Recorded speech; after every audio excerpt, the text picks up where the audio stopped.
lagi kuwi kan aku kan rada lemu iki kan wis rada kurus kudune sampean ki ngelokne aku ki rada kurus ora malah ngomong ning ngono dietmu kuwi gak mau.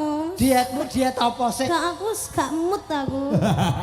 Wong wedok ki nek lemu dok ngene kuru ki marem ngono lho. Dan untuk menyemangati bahwasanya nikah iki berusaha untuk menjadi ya wis saiki kowe ketok kuru. Mah kasep raket mau. Ya mergo kasep kuru lemu meneh. Wangel men jak omong wong tuwa ku lho. Kowe iki diet apa? Diet mengurangi makanan. Jangan dipaksakan, ora marake kowe kuru malah dadi kowe lara. Diet ki sing gampang ana. Apa? Duwe pacar terus pacare kon pengkhianat. Kuwi kowe mesti kuru. Mergo mikir ngenes ngono. Ya tidak bisa lek dadi pacare nikan ki kudu manut ora iso dadi pengkhianat. Kowe kok entuk calanan sing ora manut dadi kowe ngenes kuru-kuru. Ora iso kudu manut ya kan. Ora iso pacare. Wong lanang ora manut karo kowe mau kapakne kan. Tak mutilasi. Menjadi 65 bagian. Ngerti ta? Mute iki asine iki aku sing. Mah, kudu gawe mic. Oh. Aja ngono, aja dadi wong wedok sing kejem. Wis ngene Kediri, Bos, keras, Bos. Kediri ki nek kutha sing jenenge Keras. Kediri ki keras, Bos. Jadi padake Jawa Tengah. Keras kutane. Halus Kediri. Keras kutane ning alus wonge. Ora iso. Ya ora iso aja digarap. Ora iso kok mbok garap ngelu siramu. Piye? Wis piye? Piye lho? Wi ulangan wi yae. Wis jarke wae didisi karo gurune dhewe. Jane ngono, aku sekolah ya ngono ae. Ha iya ning ngene. Lemu ra apa sing penting sehat. Moh, aku mau lemu. Ya setengah lemu. Ngangkel. Wangel met kok kowe iki. Kan ya wis. Semok. Ya, semok. Lebih tepatnya semok. Semok. Ning sing penting sehat. Iya. Sehat jiwa lan raga. Ya, jadi iki mau kok ngendi to kowe kok ngendi? Oh iya, ini tadi kula radi randat nggih, Bapak. Pak. Pak, udat. Wis aja udat kene rokoke. Aku mangkel kok kete ingin dikon mandek rokok angel ra moke. Kok rene? Kene, tak udute. Iki apa teh? Wis tuwa ki anu lho hitungan dina, Cok. Iya iki mau saka Kediri terus 12 mrene ya Nduk ya. Sampeyan iki pomong ngerokok ki hitungan dina sampeyan langsung sakit. Ora kowe iki jane penyanyi apa linmas kok ngelekke wong. Iya karena aku tuh saking sayangnya kepada jenengan-jenengan itu loh. Harus menjaga juga. Ya kowe mambu yo dadi aku ngerokok wis ra entuk. Ra entuk. Kowe matur karo Pak Kades, sok melih ampun rokok Pak sing diparingke Mas Gareng. Pak Mbah Gareng anu diganti duit mawon. Oh, aja ngono nek ngomong, Pak. Piye? Ampun rokok mentane mawon ngono. Kon usul saiki ngono. Lah aku. Lho, biasane sing ngemis ayu ki cepet cair. Ngono. Berarti aku njalukke sampeyan kok Ora pisan-pisan dadi maklar pengemis lah apa to kowe? Ngendi Pak Lurah sing ngendi? Lho, piye to? Ning iki lho. Pak Lurah Sadiko. Lah kok padha karo lurah sing mau ning Kediri. Wajah ya ngono kuwi, enek brengose. Apa paling lurah mesti kudu gawe brengos ya, wajib ya. Iki pancen wis saemper karo lurah, iki Raga Sukma. Raga Sukma? Mergo penampilan lurah saiki kudu sing wibawa ning ora medeni. Lho. Dadi brengos ki marai wibawa. Wibawa. Berarti sampean ndak enek wibawane blas. Lho iki brengos. Ora iki cet momo tak ngene paling ya ilang. Aja golek pangan kok ora-orekan. Ndak ora arep ngorek-ngorek. Ora iki mau saka Kediri. Nggih, ini bentuk tanggung jawab Nduk Niken ya kudu. Nggih niki wau saking Kediri kandat ada acara apa kemerdekaan HUT RI ya di Kandat Kediri acara Mayangkara sampai jam 10:30 terus habis itu langsung cabut bus nganti anu apa jenenge Pak D apa mobilnya iki nganti oleng kayak mau Oh, mobilnya gliding ya. Heeh, gara-gara anu mau. Ya mobil mesti gliding, orang gliding lah ya ora mlaku. Maksudnya kepiye? Oh nganti siksak ora oleh nguling. Nyalip-nyalip. Ya ya kuwi siksak nyalip-nyalip yen uling yo ngene. Nggih, nyalip-nyalip tadi mobilku itu terus tadi juga hampir kecemplung got juga tadi mobilnya. Ora ana bahasa Indonesia kok kecemplung yo apa? Enggak apa-apa, udah biarin enggak apa-apa. Untungnya tuh udah tekan sini aku, alhamdulillahnya itu sudah bisa. Tapi kan kamu sampai sini genah wilujeng toh? Iya, iya tadi aku tuh itu salin di situ balai desanya situ. Pak De tahu ndak balai desanya? Iku ngarep. Heeh, kayak neraka. Lho kok koyo neraka piye to? Panas ndak. Jendelane mak tutup kok. Kan jendelane buka ya isis. Pak. Bah, jan dia ampun, ngono kuwi mbok dipasang AC apa piye sitok-sitok kipas apa piye kok gaibas. Sing mbok go salin mau dudu ruangane Pak Kades. Uduh, ruangane sing jaga kono, wong pos kok mbok go salin. Sok meneh ruangane Pak Kades. Ruangane Pak Kades ki ora ngerti. Saya panas. Alahan.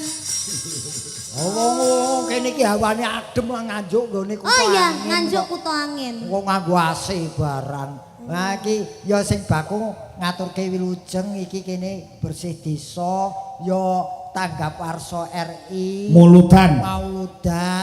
Oh. Ya, berarti dungane semoga masyarakat yang ada di sini, masyarakat Nganjuk dan sekitarnya, mugi-mugi tansah pinaringan sehat selamat wilujeng. Amin. Mugi-mugi tansah pinaringan panjang yuswanipun, Amin. kathah rezekinipun. Mugi-mugi Indonesia menjadi merdeka, menjadi rukun, aman, sentosa dan Amin. juga Lestari Widodo. lestari Pak Dodo. Ya, Lestari Widodo Sugeng Rahayu Slamet.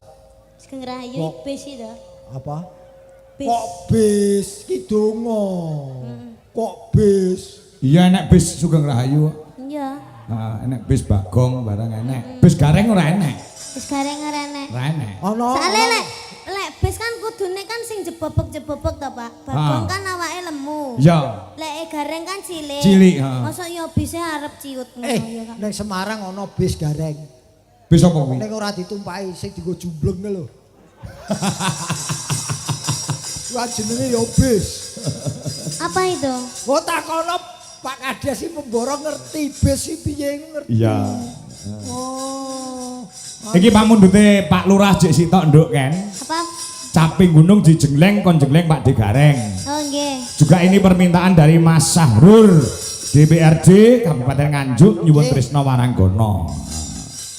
Sing diaturke caping gunung Pak Lurah sik mengko siap-siap ken sore pokoke mengki nggon caping gunung genduk niken sing nembang Mas Gareng kon jengleng. Nah, jengleng putune aja kaya ngapa. Ya, aku yakin Mbah masih kuat. Ya sak anu ya sak kuat-kuate simbah ya lho. Ya. Marga mau Udah, bengi nggak apa-apa. Mbah Kakung bar nggarap Mbah Putri. Garap apa itu? Enggak anu mijeti. Oh iya. Ya Nggak sabar ya Nduk saonone ya. Iya, yang penting selamat. Heeh. Padahal selamat dhewe wingi bar tiba.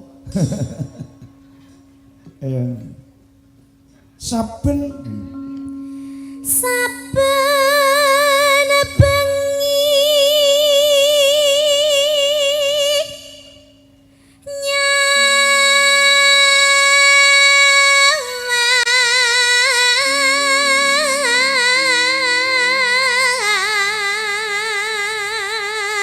diantar suarane Mas Gareng jan. Ya jan ngene kok ora gelem dadi kondektur bis lho.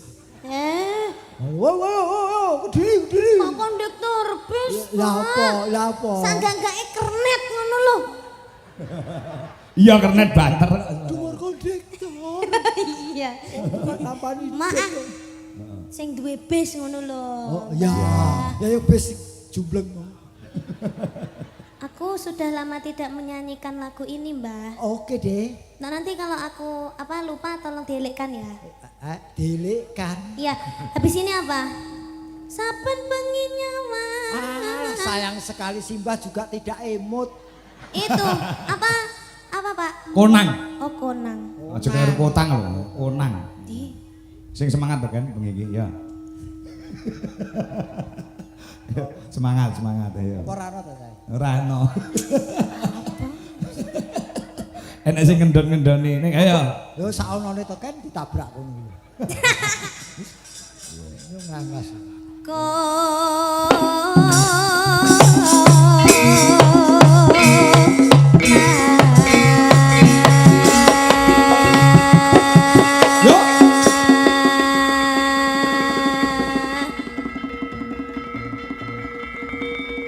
Ayo ngenteni mencolotmu lho, Dik. Oh, aku toh? Iya. Oh iya, oke. Iya.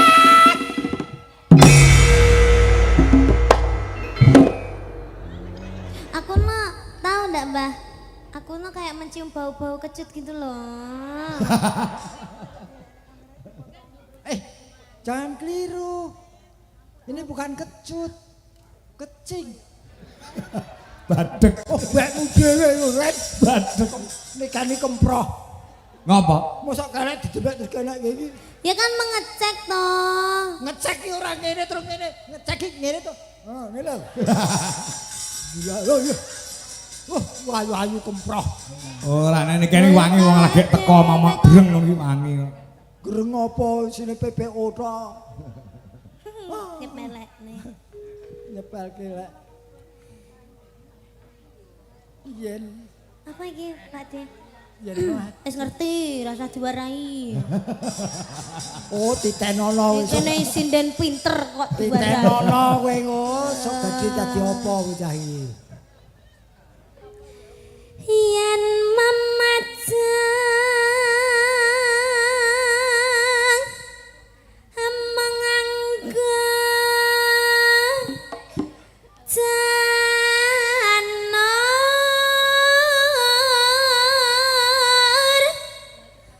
kuning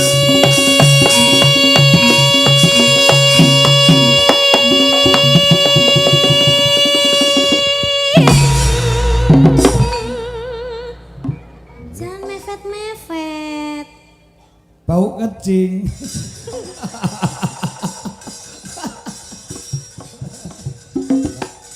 Iya. Nek karo burine pas. Padha lali yuswane. Nek karo ngekan ora pas. Lalu yo. Wah. Tak kudange Pak Sadika gen marem nduk kan. Ayo ayo. Lurahe jenenge Pak Sadika. Ayo. Nggih. Ayo lek.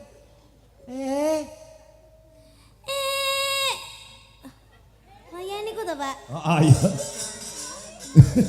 Tak kudange Pak Sadika. Ngono ae benar. Tak kudange Pak Sadika. Iya. Pak Sadika kan jawab piye Mas Gareng? Heeh. Masa lagune mek ngono ta, Pak? Iya. Ya ngono. Ora enek budgetane. Ora enek. Ganteng-ganteng dhewe. Iya. Pinter tenan Sadika. Bagus-bagus dhewe. Sadika ireng-ireng. Kowe kades lho nganggo Pak. Lek Pak Kedawan. Pak Kedawan. Iki kan lagu. Oh, terus. Nek enek Pak iki kaya ganjel ngono lho. Ya Pak Dika. Pak Dika. Aku dange Pak Dika. Pak Dika. Pak Dika. Ketok untune. Seneng. Hah? Seneng guyu kok. Oh iya. Heeh. Sampun puas Pak Sadika? Dereng. Nggih pun, monggo ayo gendang mulih Pak Sadika. kosek. Puas. Puas ki perkara mbok kudang mau lho. Yang lagune urung rampung ya urung. Oh sik to aja kesusu mulih kudu mulih. Biyen lagi teko lho kudu mulih. Angger bocah ora melu kok kowe kesusu mulih. Sabar sih. Jangan caplek-caplek aku. Ayo. Ini pundak hanya milik dia seorang. Jangan kau caplek-caplek ya. Muga-muga kiting tangane. Rasa nyablek kowe. Ayo, kembang. Pun saged kula, Pak. Iya. Kembang wae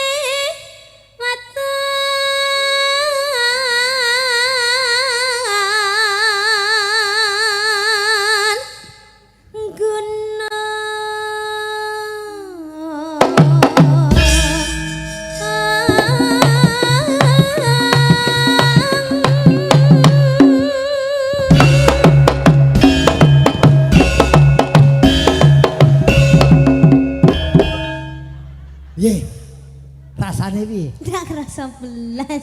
Oh, kulite badak iki. Ya ora, ya kulitnya sampe saking kisute mangan aku. Ora. Kok ngarani kisut Barta Amril halus. Ndi iki kisut? Lho, iki kisut sebagian halus. Pokoke senengane ora wae kene le joget ngenteng kok ora krasa.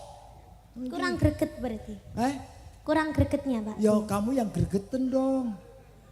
Aku kan sudah tua nggak bisa greget. Oh, aku yang gregetan gitu ya? Iya dong. Iya, karena aku kalau udah gregetan gitu pengen dang mancal gitu, Pak De. Kowe kono bangun dhewe. Medeni wong e. Oke.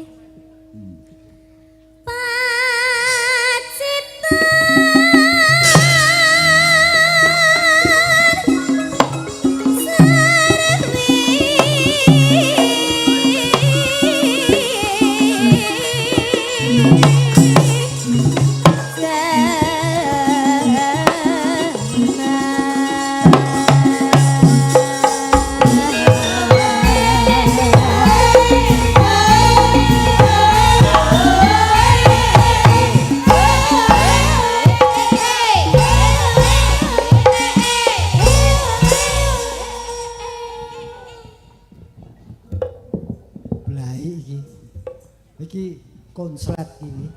Apanya? Ora iso mandek. Lah kenapa? Konslet. Ya wis tuwa, enggak wis bene wis. Ora iso bedakne antarané konslet karo buyuten. Dadi Ora. Iya. Oh, kowe ora ngerti wong Mas yo tuh. Sih, bobok, ayo. Ora jarak perkara. Wah, sapa ki? Ngenani aku sapa ki? Santet iki, Pak De. Santet apa kuwi domu lho. Oh iya. Panas.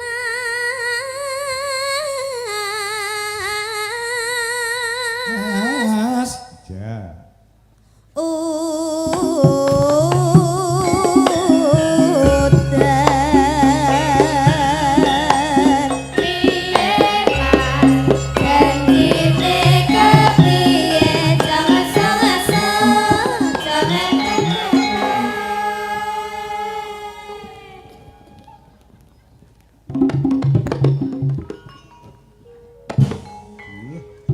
Mandek kok pas kene kaya kirik nguyuh ya. Tak kira asam urat kumat. Ora, mandeknya ngetutke kendang, Mas. Oh iya. Panas udan panas aling-aling tapi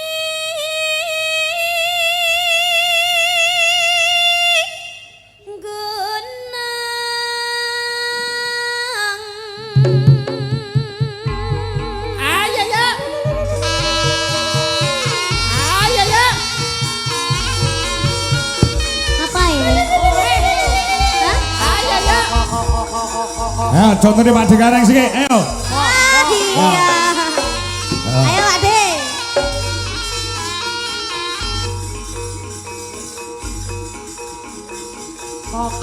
Ento, ilo warok Ponorogo. Buto.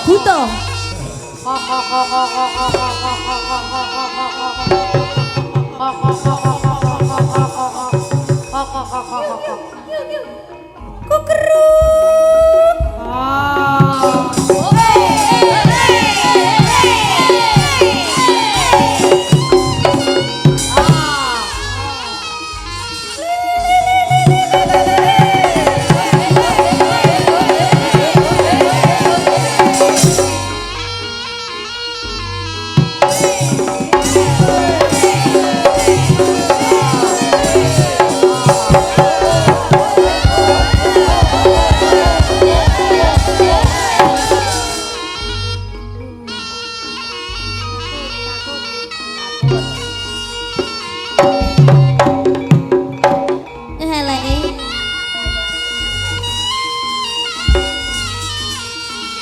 Suwek katanya.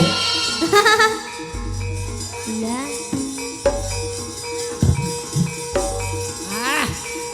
iki warok wedok.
Yo mandek. Oh. Ayo ndekno.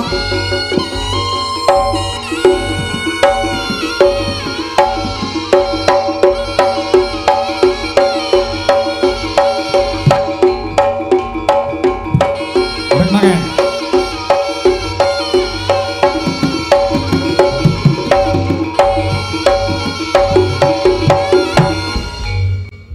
Oh, kowe dadi gelemu ki ya dilebokke wong wedok. Mandek lagian ngono kowe. Padha lanange ra gelem mandek kowe. Ora gelem. Sing lebokke niken ta wedok mandek kowe. Iya lek lanang karo lanang kan boti. Apa iya? Lu. Siapa yang ngajarin lu? Bu Dwi, rokoke bapak nanti rokoke bapak. Wah, Oh. disita karo niken. Nggak ada ya Bu ya, orang gawa blas. Aku ra gol, aku ra gol. Wah, aku adem ya ora udut wae, ademen ya aku. Mendem Pak, mendem Pak. Aja. Kowe rek kae nyita rokoke dalange mbok lebokke tasmu dhewe arep mbok udut dhewe mesti. Ih, udah ngapain? Oh, kok 2000. Peringatan pemerintah merokok mengganggu kesehatan. Bener, ini peringatan bener. Ya. Survei membuktikan bahwasanya 15% penduduk Indonesia mati karena merokok. Jadi Oke, yang terus. 85% mati karena tidak merokok. Mula udut gini. Udut gini. Pancen iki sing diganggu kesehatan. Dalang ora diganggu. Ora diganggu. Wes lambene wong perokok. Ayo Dok kan. Nadyan waton sareme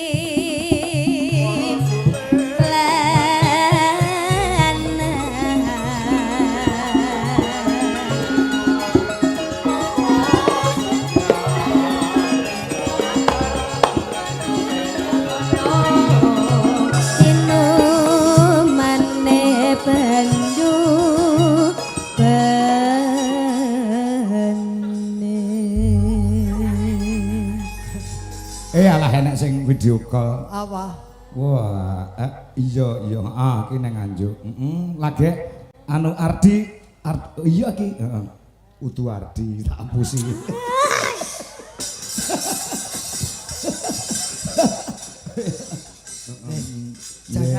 Jangan ganggu karirmu dengan lanangan. Ndak jaman ya.